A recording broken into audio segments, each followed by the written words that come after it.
Welcome to the build tutorial for the -G Class 1 kit. You can see here I've got the whole kit laid out, and I've got the standard assortment of tools. I've got a hobby knife, some hex wrenches, some pliers, and an electric screwdriver here. Let's take a look at the instructions. Everything in the instruction book, anything in red is really important. You need to read the entire instruction book before you start building to make sure you're familiar with the build. First sheet is just a description of what's included in the kit and some cautionary items at the bottom. Second page is inventory list. Page 3 is the primary drive, so let's get started. Alright, let's get started here. So first thing we're going to do is put the E-clip onto the shaft with a pair of needle nose pliers here. Make sure it's seated all the way. And we're going to put our 3 bearings inside the bearing case here. You can use your thumb. They're a little snug using your thumb, but you can do it. Or you can also use a pair of like Nipex pliers or something that's non-marring that will get them in there.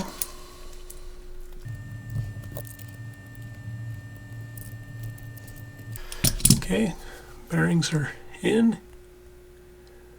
See there? Then we want to put the screws through the motor plate into the bearing case. That takes 4 12mm screws here.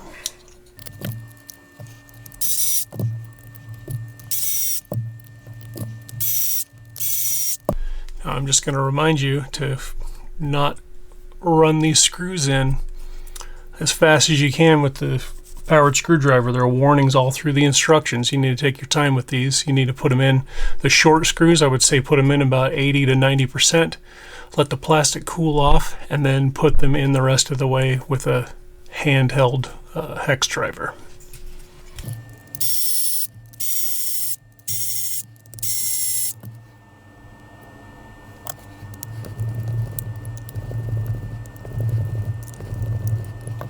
And you can see that's all done now. Do not over tighten the screws. That's the most important thing. So let's go ahead and put the motor plate mount on here. And if you look, you can see the lettering. The lettering goes towards the frame rail like this. And this uses 2 8mm screws.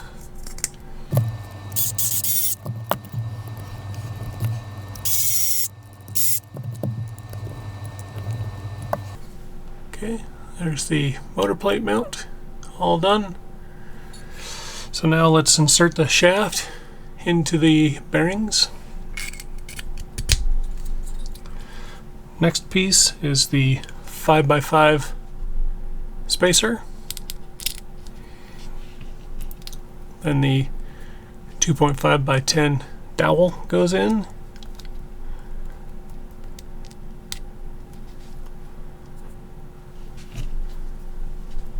Spur adapter. Then you need your washer and nut on top of that.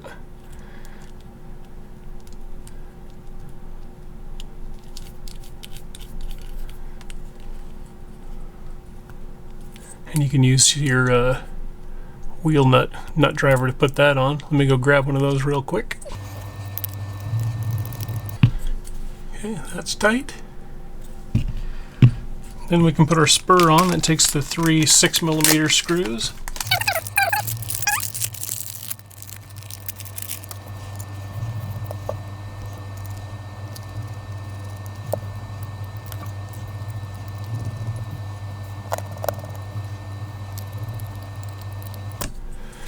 And there we have a complete transmission. Let's move on to page 4. Okay, page 4 is the transfer case, so we're going to go ahead and assemble this. First things first, let's go ahead and throw the bottom shaft together, and if you look on the instruction sheet, it gives you an order on how to assemble the bottom shaft. You want to put the cross pin in first. You want to put the gear on, and then last the E-clip.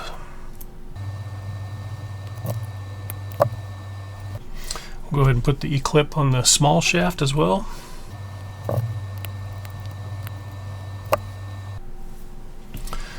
Now we can insert the bearings into the case. The flanged bearings go into the carbon fiber cover plate. The normal bearings go into the bores inside the case. You can use the back end of a hobby knife or anything flat to push these bearings in with.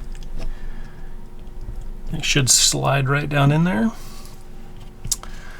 Then when you assemble your case, you need to make sure that the E-clips are pointing towards the bearings in the case.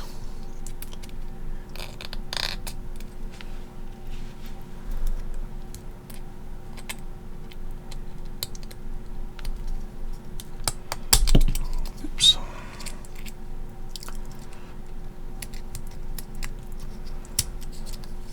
Okay, so I got those in there.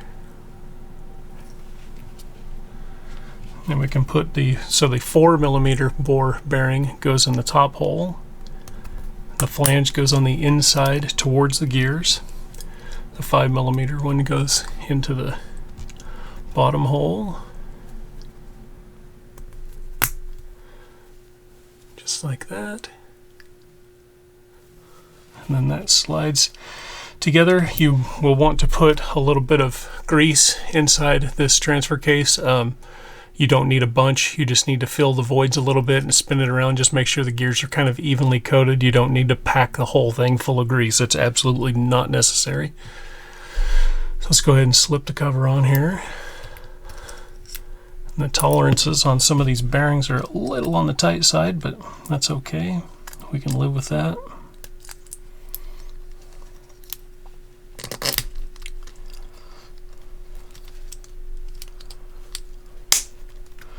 Here we go. Then use your 4 12mm screws and seal the case up.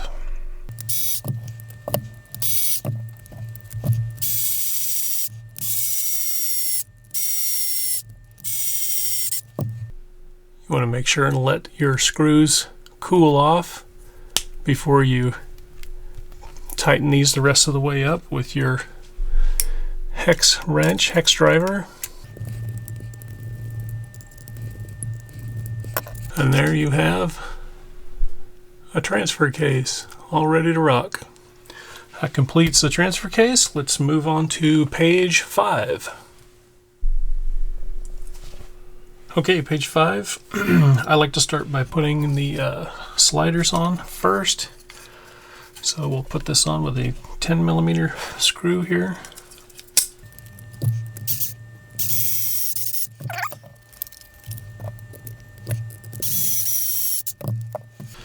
And you can come back and snug that up with your hex driver. Okay, now we can put the spacers front and rear.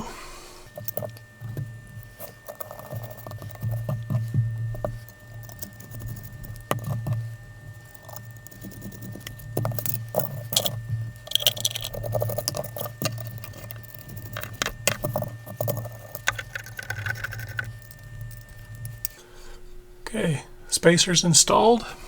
Let's do the servo mount and the panhard bracket.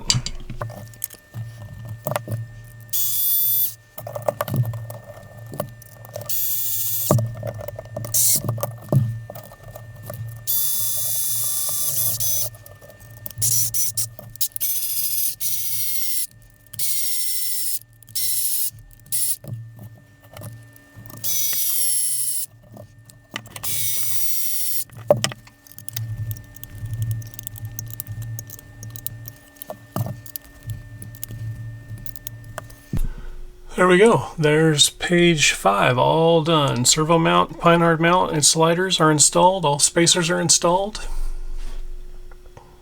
Let's move on to page 6.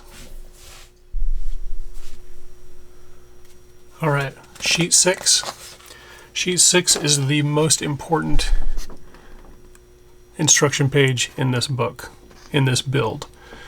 Follow these rules, follow these guidelines as close as you can.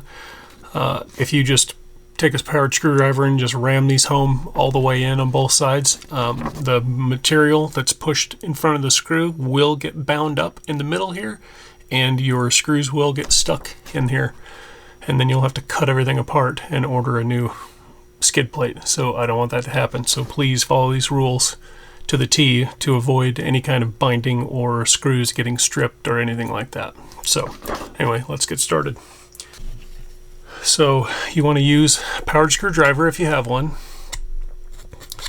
and just pushing that screw through that hole right there, you can see there's all that black plastic material on there. So you want to try and clean those off as best you can before you put them in. And then you want to run these screws in steps. So I have 30, 60, and 90% on there. If you want to do half and half, that's about the minimum I would recommend, but I really would advise you to stick with the 30, 60, 90%. So let's do the back one here. And you can do 2 holes at a time. You can do the front and the back, one of each at the same time. And you only want to do one side at a time so that you can, when we're done putting these in, we're going to push the extra material out of the middle of these holes and clear them out. Now you want to sit here for a minute and let the screws cool off. If you run these things in all the way as hard as you can and grab the screw, it will be hot to the touch. You'd be surprised how much heat buildup there is in this plastic with these screws. So please be careful.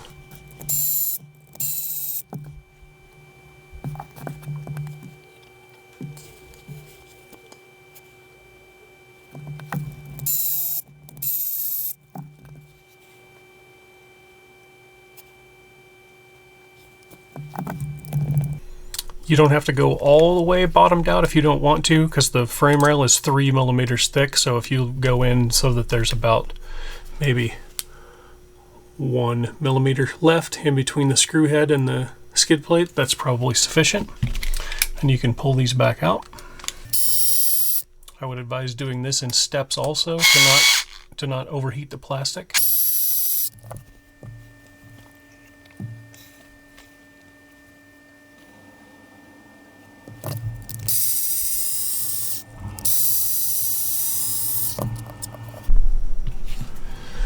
So just repeat the process on the other side, same way, 30, 60, 90. Be careful not to overheat the plastic, don't over tighten. And then once you're done, you need to take some kind of a Allen wrench or air compressor or something, and you need to shove this through the holes all the way through, and make sure you clean all that extra material out of the holes, because you don't want that stuff built up in the middle. Otherwise, that's how your screws will get bound up in the center. So make sure you clear these holes out really well. Let's move on to page 7. All right, let's start page 7. We're gonna first put the transfer case onto the skid plate. If you look at the instructions, you can see that the 16 millimeter holes go towards the front of the skid, and the 10 millimeter ones go to the back of the skid. Just make sure you look and see which screws go in which hole and double check before you put them in. So 16s.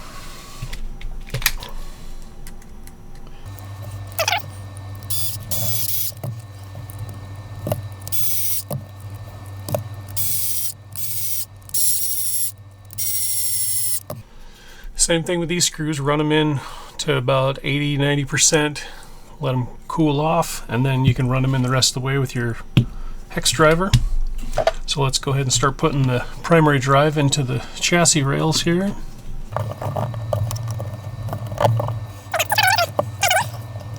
And to make this easier, you can take your small hex wrench and kind of put it in the holes and make sure that everything's sort of lined up before you start putting screws in.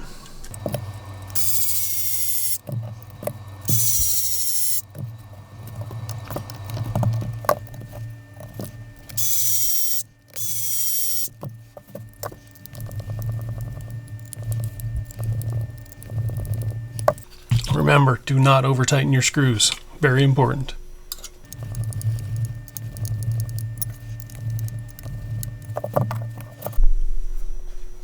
Alright, so at this point you can go ahead and slip your 40 millimeter for the rear and your 35 millimeter screws for the front. You can kind of just temporarily slip those in and hold the skid plate and transfer case together or in the chassis. You can go ahead and install your prop shaft at this point.